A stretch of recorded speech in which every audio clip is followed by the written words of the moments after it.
దేవుని బిడ్డలారా, ఈరోజు మన ధ్యానాంశము ద టెంపుల్, ఆలయము అనే అంశాన్ని గురించి దేవుని వాక్యాన్ని మనం ధ్యానం చేద్దాం. పరిశుద్ధ గ్రంథములో యోహాను సువార్త 2వ అధ్యాయం 13 నుండి 25 వచనాలు మనం చదువుకుందాం. యూదుల పస్కా పండుగ సమీపింపగా యేసు యెరూషలేమునకు వెళ్ళి దేవాలయములో ఎడ్లను, గొర్రెలను, పావురములను అమ్మువారును, రూకలు మార్చువారును కూర్చుండెడు చూచి 15వ వచనం, త్రాళ్లతో కొరడాలు చేసి గొర్రెలను ఎడ్లన్నిటినీ దేవాలయములో నుండి తోలివేసి రూకలు మార్చువారి రూకలు చల్లివేసి వారి బల్లలు పడద్రోసి పావురములు అమ్మువారితో వీటిని ఇక్కడ నుండి తీసుకుని పొండి, నా తండ్రి ఇల్లు వ్యాపారపుటిల్లుగా చేయకుడని చెప్పెను. ఆయన శిష్యులు, నీ ఇంటిని గూర్చి ఆసక్తి నన్ను భక్షించునని వ్రాయబడి ఉన్నట్టు జ్ఞాపకము చేసుకొనిరి. కాబట్టి యూదులు, నీవు ఈ కార్యములు చేయుచున్నావే, ఏ సూచక్రియను మాకు చూపెదవని ఆయనను అడుగగా యేసు, ఈ దేవాలయమును పడగొట్టుడి, 3 దినములలో దాన్ని లేపుదనని వారితో చెప్పెను. యూదులు, ఈ దేవాలయము 46 సంవత్సరములు కట్టిరే, నీవు 3 దినములలో దాన్ని లేపుదువా అనిరి. అయితే ఆయన తన శరీరమును దేవాలయమును గురించి ఈ మాట చెప్పెను. ఆయన మృతులలో నుండి లేచిన తర్వాత ఆయన ఈ మాట చెప్పెనని ఆయన శిష్యులు జ్ఞాపకము చేసుకుని లేఖనమును యేసు చెప్పిన మాటను నమ్మిరి.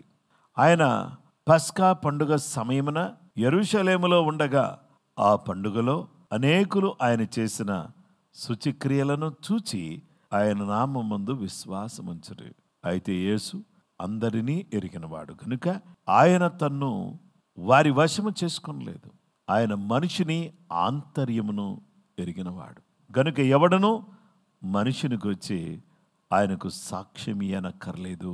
పరిశుద్ధ గ్రంథములో మనం చూస్తే ఇక్కడ యేసుక్రీస్తు ప్రభువారు తన పరిచర్య తర్వాత ఆయన మొదటిగా ప్రక్షాళన ప్రారంభించాడు.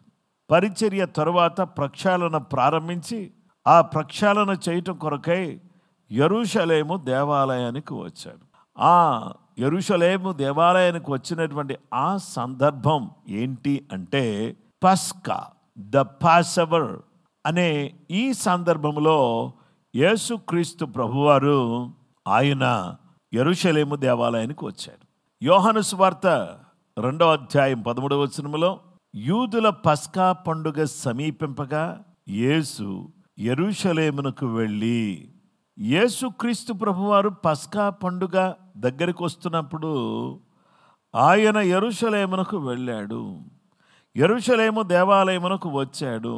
పాసవర్ గురించి దేవుని వాక్యం చెప్తున్నటువంటి మాట ఏంటంటే, the passover was a major Jewish festival and the temple was central to worship. దేవుని వాక్యాన్ని మనం చూస్తే పస్కా అనేది యూదులు ఆచరించేటటువంటి చాలా ప్రాముఖ్యమైన పండుగ. దానిలో ఈ యెరూషలేము దేవాలయం అనేది దేవుని ఆరాధించేటటువంటి కేంద్ర స్థలం. ప్రతి ఊరికి ఒక దేవాలయం లేదు, యూదులకు ఒకటే దేవాలయం. ఆ యూదులు కూడుకునే ప్రతి ప్రాంతాన్ని ప్రార్థన కొరకు, ఆరాధన కొరకు కూడుకునే స్థలాలను సమాజ మందిరము అని పిలుస్తారు, దేవాలయం అని పిలువరు. గనుక ఇక్కడ ఈ యొక్క యెరూషలేము దేవాలయాన్ని కొన్నటువంటి ప్రాచుర్యాన్ని, గౌరవాన్ని, ప్రాముఖ్యతను వీళ్ళు పూర్తిగా మంట గలిపేటట్టుగా వ్యవహరించారు. పస్కాను గూర్చి కొన్ని మాటలు నేను మీతో చెప్పాలని కోరుతున్నాను. ఇశ్రాయేలు ప్రజలు ఐగుప్తు దేశంలో 430 సంవత్సరాలు బానిసలుగా ఉన్నారు. దేవుడు మోషేను ఐగుప్తు దేశానికి పంపించారు. ఐగుప్తు దేశానికి వెళ్ళినటువంటి మోషే, మీరందరూ కూడా ఒక ఏడాది గొర్రెపిల్లను కానీ, మగ గొర్రెపిల్లను కానీ, ఒక ఏడాది మగ మేకపిల్లను కానీ తీసుకుని దాన్ని వధించి మీ యొక్క ఇండ్లకు, దాన్ని మీ యొక్క గౌనులకు పైకమ్మికి 2 నిలువు కమ్ములకు ఈ రక్తాన్ని పూయండి. పూసినప్పుడు రాత్రి వేళ సంహార దూత ఆ ప్రాంతంలో సంచరిస్తూ ఉంటాడు. సంహార దూత మీ ఇంటిలోనికి ప్రవేశించకుండా ఉండాలి అని అంటే, దాటిపోవాలంటే మీ ఇంటి మీద రక్తం ఉండాలి. రక్తము లేని ఇంటిలోనికి సంహార దూత అడుగు పెడతాడు. అడుగు పెడితే ప్రథమ సంతతి, మొదటిగా పుట్టినటువంటి వాళ్ళు చనిపోతారు అని ఐగుప్తు దేశములో ఈ విషయాన్ని చెప్పినప్పుడు, ఈ 10వ తెగులు ఐగుప్తులో పంపించినప్పుడు జరిగినటువంటి విషయం ఏంటంటే, నా ప్రియ స్నేహితులారా, వీళ్ళందరూ కూడా గోషేను ప్రాంతంలో ఉన్నటువంటి ఇశ్రాయేలు ప్రజలందరూ కూడా తమ తమ ఇళ్లలో ఉన్నటువంటి గొర్రెలను వధించి, మేకను వధించి, దాని రక్తాన్ని తీసుకుని వచ్చి ద్వారమునకు పూసి వారు తప్పించబడ్డారు. మరణ దూత, సంహార దూత వాళ్ళ ఇంట్లో ప్రవేశించలేదు. అయితే యేసుక్రీస్తు ప్రభువారే పస్కా బలి పశువుగా వచ్చి, ఆయన పస్కా బలి పశువుగా ఒక గొర్రె ఒక ఇంటికి వధించబడుతుంది, ఒక మేక ఒక ఇంటికి వధించబడుతుంది. కానీ సర్వలోక మానవాళి పాపములను భరించటానికి, ప్రతి వారి పాపమునకు శాంతికరముగా ఉండడానికి యేసుక్రీస్తు ప్రభువారు ఆయన ఏం చేశారు అనంటే, తన పరిశుద్ధ రక్తాన్ని కార్చి మనందరి మీదికి వచ్చేటటువంటి మరణాన్ని కొట్టివేసి జీవములోనికి మనం దాటించాడు. ఈ యొక్క అద్భుతమైన కార్యాన్ని యేసుక్రీస్తు ప్రభువారు చేసినట్టుగా దేవుని వాక్యములో మనం చూస్తున్నాం.